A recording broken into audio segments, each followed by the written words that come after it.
Good evening. Good evening. I feel like I sit up every single time I start a video.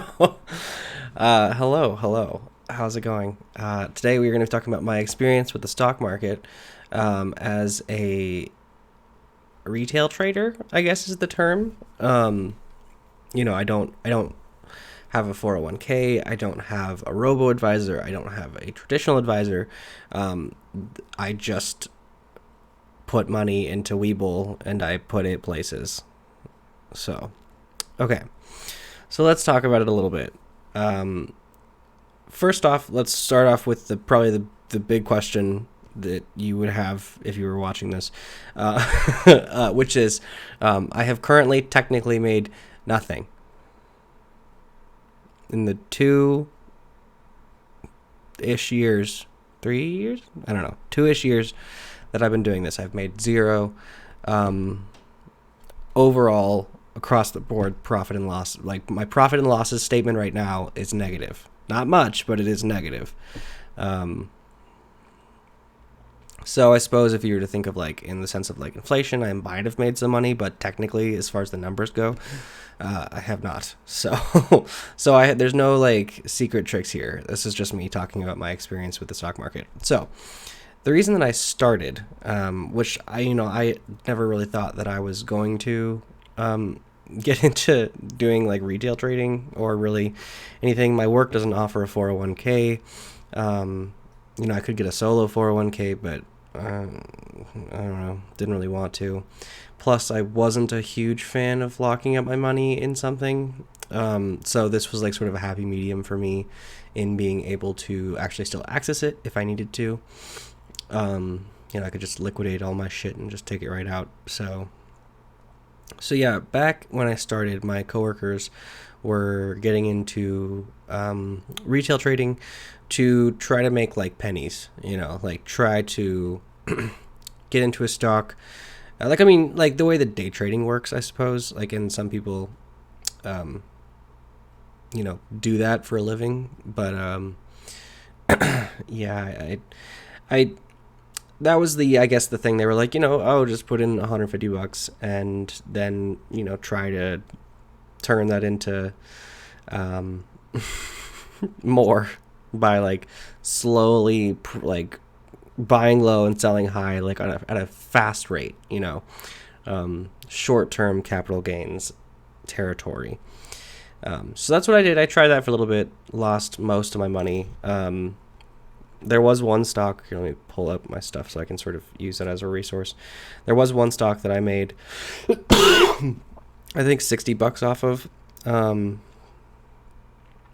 Let's see.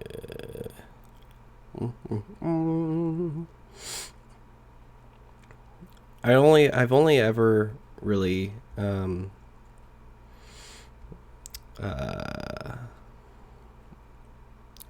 sold stocks only a couple times. I swear there was a way that I could look at like my sales. I don't know. Hold on. Oh no, I don't want that.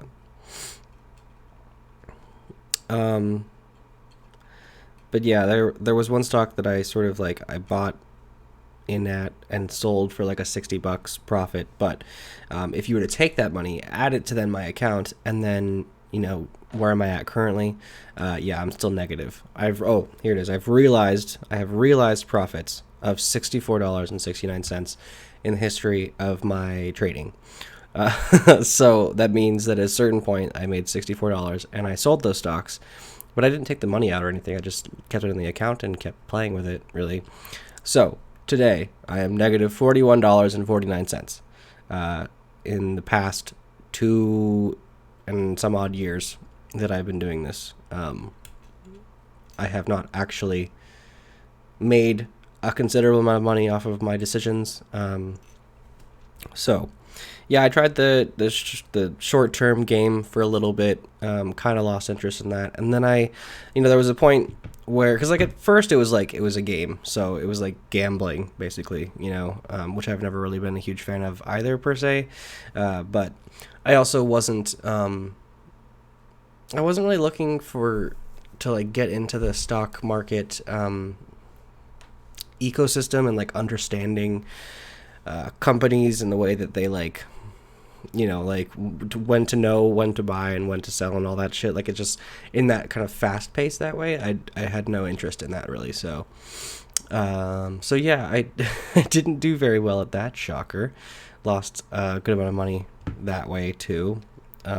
Most of the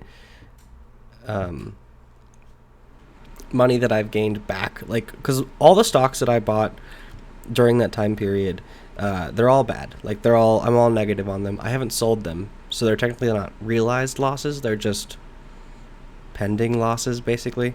But the other stocks that I've invested in have recouped that. So at a certain point, I sort of got a bit more involved in the personal finance sector. Listening to people talk about it, listening to people advise on what to do and stuff. And so at a certain point, my brain shifted from that weird shit to like a long-term plan. Because like at the time I had put in $150. I think I put like $50 more in at one point, but I didn't add any more. So I just had an account sitting like negative whatever, negative $50, negative $70. But like it was still just like this tiny little amount that I like sort of used sometimes. But when I sort of became more aware of the in investing in general, like just taking some of the money that you would otherwise be saving and investing it instead, that was when I kind of got into the long-term strategy, which seems to be mostly for me and for a lot of others who want just sort of a simple approach, index funds. Index funds are the way to go, it seems, as far as something simple that you like put money into and you just let it sit there forever, gaining like just a little bit, just a little bit. So I'm currently in, let's see, I've got 1, 2, 3, 4 different index funds that I'm invested in. I add $50 to my account every paycheck, so that's $100 a month. Currently, my account value is $1,800.71. So, within those past couple of years of adding $50 per, let's see when I started doing that.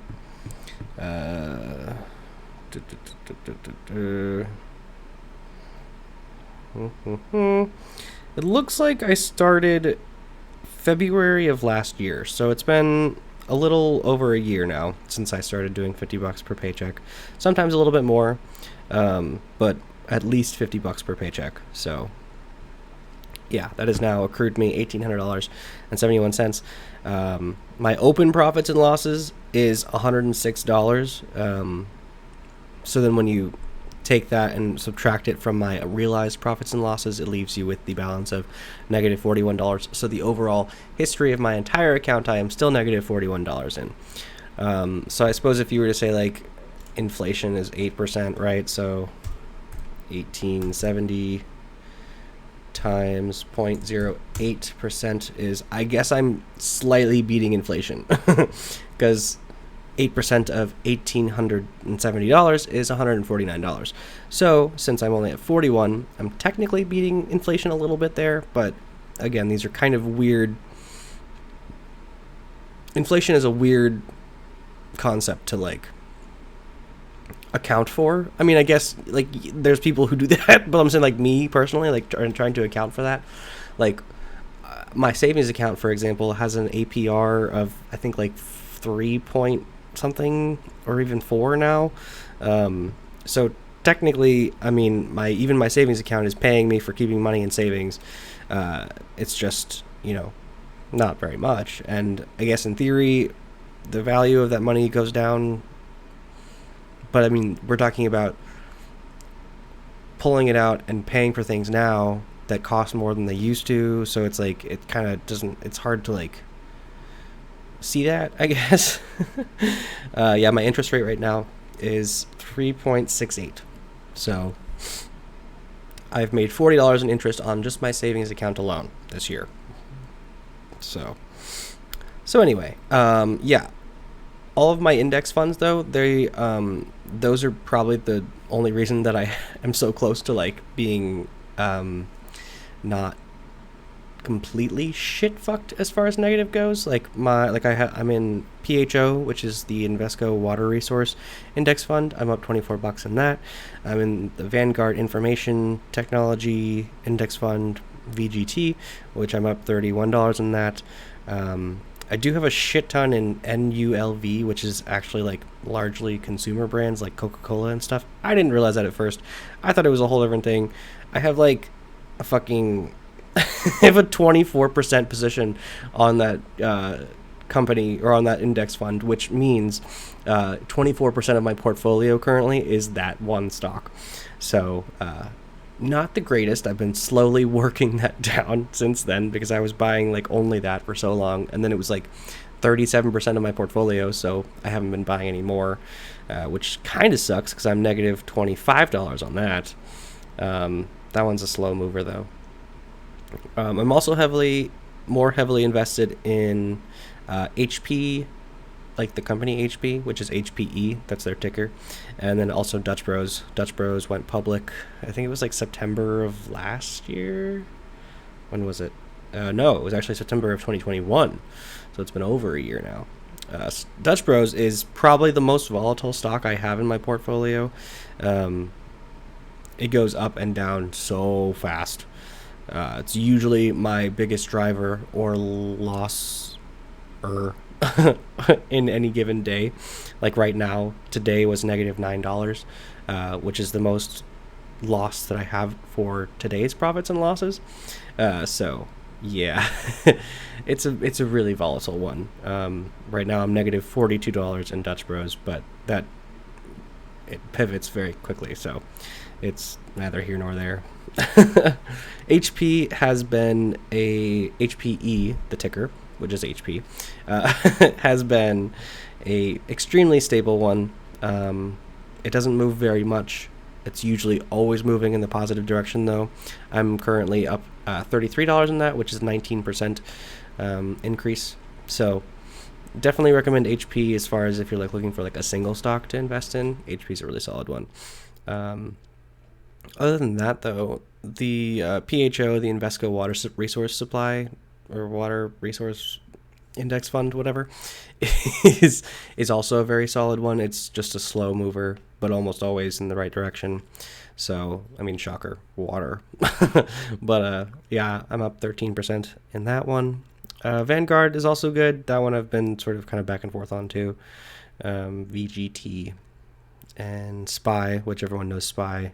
Well, the people who know index funds or know investing know SPY. SPY is like one of the main leaders, main index fund leaders, main the things they use to gauge the market kind of thing, like the S&P 500 sort of thing. So yeah, SPY I'm also up $10 in. And yeah, so overall, it seems index funds are the much more safer and slower play. Because, like, personally for me, it's like I want a little bit of risk. Like, because I mean, yes, like the traditional advice would be like, okay, you're young, so go for the super risky stocks and like invest way more than I am now, because it might pay off well for retirement. But I'm not super interested in that. I would much rather have the money kind of available there to be used in case I actually need it, because it's partially a savings account for me, or at least I view it that way. So I try to stick to things that are not so risky, like index funds, because index funds are, and I should have probably started with this, but index funds are like tons of different companies in one fund. So like it's like split across, like, so it's like a holdings company. I don't know how exactly it works, but like the company that you're investing in, the index funds themselves, that's the company you're investing in, and that company then purchases stocks of other companies, so they have a portfolio themselves. So you're basically like taking your portfolio and investing in their portfolio, but since they have 30 different companies they're investing in, you have that much greater of a chance to not see crazy downside, because, one company goes bad, well, you've got 38 other ones that are got other things going on. So it's usually like industry specific or things like that. So like if an industry is down, then yeah, of course the whole thing goes down. But otherwise it's like, well, one company can go kaput, but it doesn't really matter because it's one portion of the portfolio that you're investing in. So yeah, index funds, very safe. Well, safer than any given stock. I mean, you could replicate what an index fund is doing. You could go out and purchase pieces of each of the companies that they have purchased, or you can just go with an index fund and it does it for you.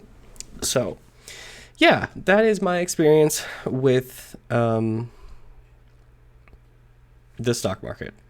I guess I've only seen real value from index funds. Everything else that I've foddered about with has lost me money or not made much of an impact. And I'm not very good at picking companies. Shocker. People make livings off of picking companies. You know what I mean? So that's not my bag. My bag is just like, here, take the money, put it somewhere that's going to not do too much, and then I'll see you later. So slightly beating inflation, I guess.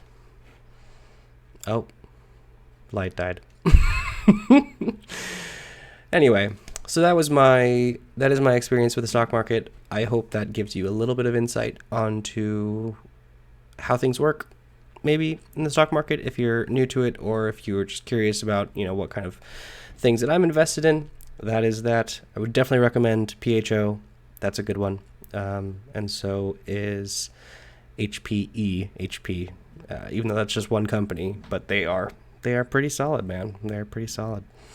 Besides that, yeah, I mean, you can't really go terribly wrong with index funds. I mean, I have a hard time picking them. I don't know how to pick them. I just do some light Googling, and then they're like, oh, this is like a decent one. I'm like, oh yeah, let's just do that then.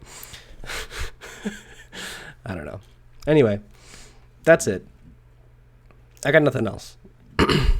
I'll talk to you tomorrow. Have a delightful evening. Goodbye.